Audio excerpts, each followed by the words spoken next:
हरि ओम् श्रीगुरुभ्यो नमः। नारायणं नमस्कृत्य नरं चैव नरोत्तमं देवीं सरस्वतीं व्यासं ततो जयमुदीरयेत्। ముందుగా మనం క్రితం పాఠంలో నేర్చుకున్న శ్లోకాలని ఒకసారి అభ్యాసం చేసుకుందాం. నాతో పాటు అనండి. యతః సర్వాణి భూతాని భవంత్యాదియుగాగమే యస్మింశ్చ ప్రళయం యాంతి పునరేవ యుగక్షయే తస్య లోకప్రధానస్య జగన్నాథస్య భూపతే విష్ణోర్నామ సహస్రం మే శృణు పాపభయాపహం. యాని నామాని గౌణాని విఖ్యాతాని మహాత్మనః ఋషిభిః పరిగీతాని తాని వక్ష్యామి భూతయే. ऋषिर्नाम्नां सहस्रस्य वेदव्यासो महामुनिः छन्दोनुष्टुप् तथा देवो भगवान् देवकीसुतः अमृतांशूद्भवो बीजं शक्तिर्देवकीनन्दनः त्रिसामा हृदयं तस्य శాంత్యర్థే వినియుజ్యతే. మొదట ఒకటి లేక రెండు పదాలు అభ్యాసం చేద్దాం. ముందు నేను అంటాను, తర్వాత మీరు అనండి. విష్ణుం జిష్ణుం మహావిష్ణుం ప్రభవిష్ణుం మహేశ్వరం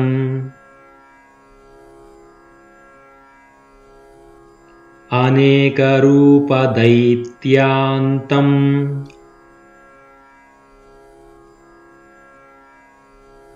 నమామి పురుషోత్తమం.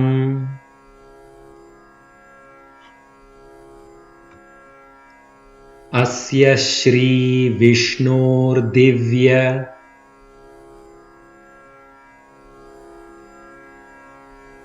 సహస్రనామస్తోత్ర మహామంత్రస్య శ్రీవేదవ్యాసో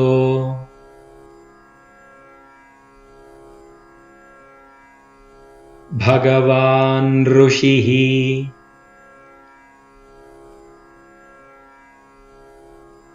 అనుష్టుప్ ఛందః శ్రీమహావిష్ణుః పరమాత్మా శ్రీమన్నారాయణో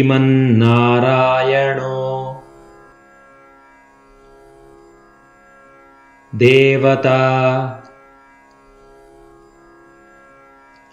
అమృతాంశూద్భవో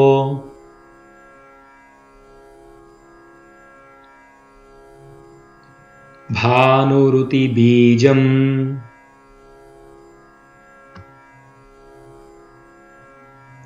దేవకీనందనః స్రష్టేతి శక్తిః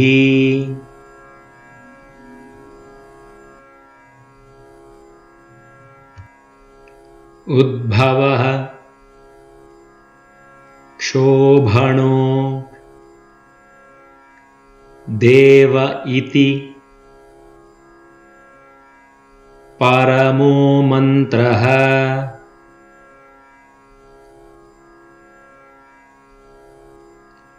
శంఖ భృన్నందకీ చక్రీతి కీలకం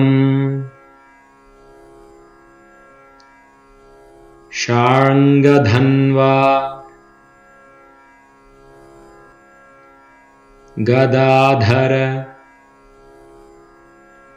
इत्यस्त्रम् रथाङ्गपाणि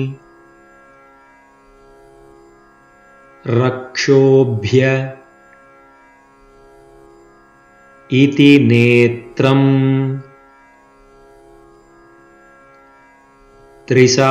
त्रिसामासामगः सामेति कवचम् आनन्दम् परब्रह्मेति योनिः మరొక్కసారి ఒకటి లేక రెండు పదాలు అభ్యాసం చేద్దాం. ముందు నేను అంటాను, తర్వాత మీరు అనండి. విష్ణుం జిష్ణుం మహావిష్ణుం ప్రభవిష్ణుం మహేశ్వరం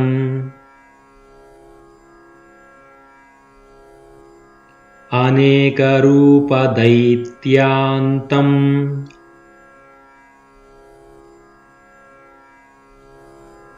నమామి పురుషోత్తమం.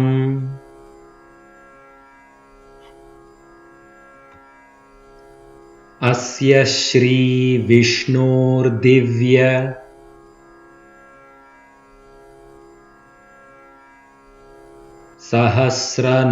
సహస్రనామస్తోత్ర మహామంత్రస్య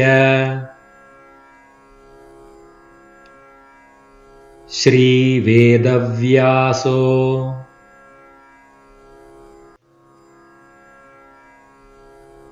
భగవాన్ ఋషిః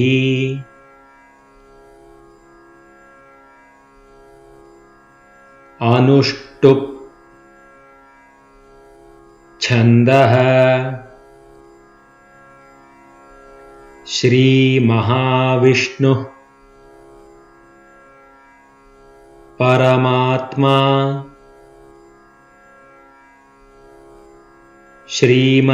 శ్రీమన్నారాయణో దేవతా అమృతాంశూద్భవో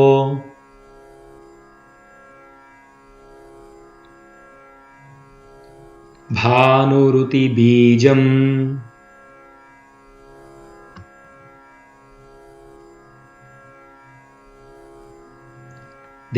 దేవకీనందనః స్రష్టేతి శక్తిః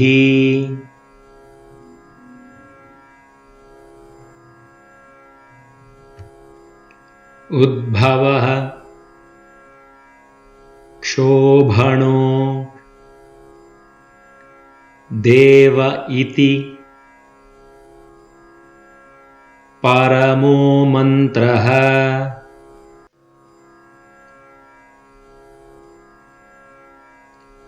శంఖ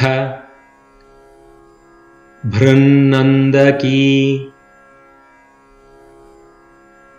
చక్రీతి కీలకం షార్ంగధన్వా గదాధర ఇత్యస్త్రం రథాంగపాణి రక్షోభ్య ఇతి నేత్రం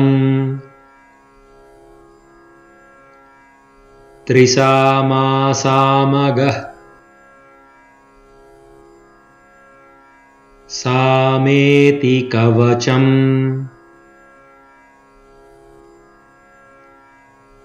ఆనందం పరబ్రహ్మేతి योनिः। ఇప్పుడు ఒక వాక్యంలోని పదాలు అన్నీ అనే ప్రయత్నం చేద్దాం. ముందు నేను చెప్తాను, తర్వాత మీరు అనండి. విష్ణుం జిష్ణుం మహావిష్ణుం ప్రభవిష్ణుం మహేశ్వరం.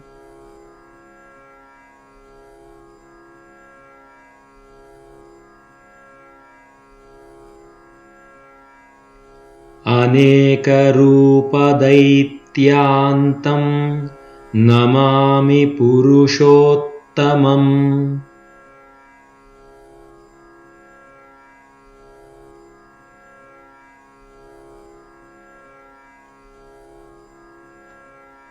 అస్య శ్రీ విష్ణోర్దివ్యసహస్రనామ స్తోత్ర మహామంత్రస్య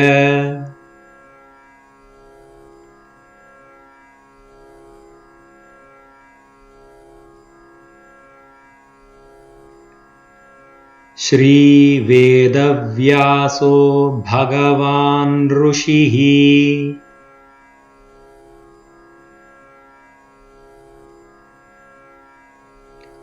अनुष्टुप् छन्दः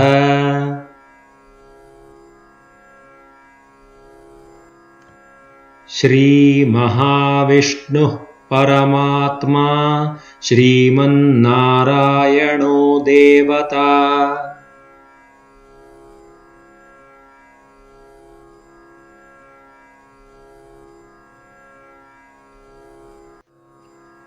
अमृतांशुद्भवो भानुरिति बीजम्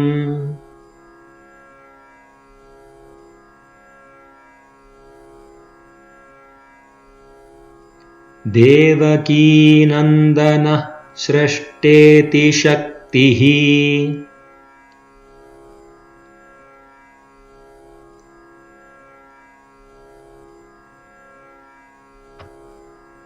उद्भवः क्षोभणो देव इति परमो मन्त्रः.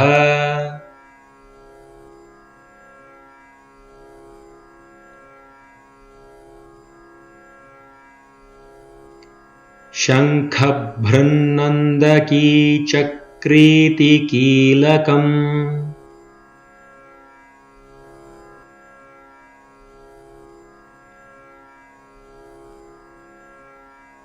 शार्ङ्गधन्वा गदाधर इत्यस्त्रम्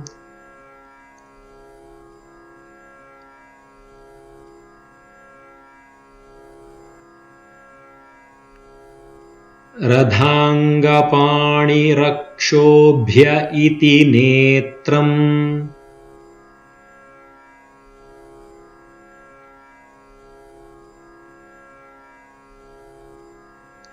त्रिसामासामगः सामेति कवचम्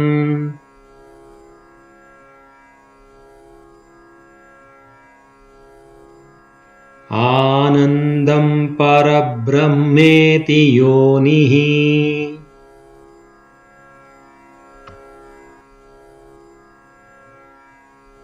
ఇప్పుడు ఈ శ్లోకాలని మనం కలిసి ధ్యానం చేద్దాం. నాతో పాటు అనండి. विष्णुं जिष्णुं महाविष्णुं प्रभविष्णुं महेश्वरम् अनेकरूपदैत्यान्तं नमामि पुरुषोत्तमम्.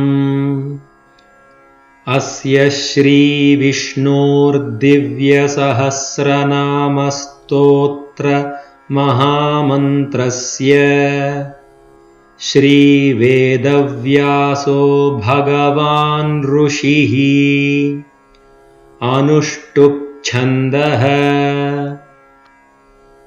श्रीमहाविष्णुः परमात्मा श्रीमन्नारायणो देवता. अमृतांशुद्भवो भानुरिति बीजम् देवकीनन्दनः सृष्टेति शक्तिः उद्भवः क्षोभणो देव इति परमो मन्त्रः शङ्खभृन्नन्दकीचक्रीतिकीलकम्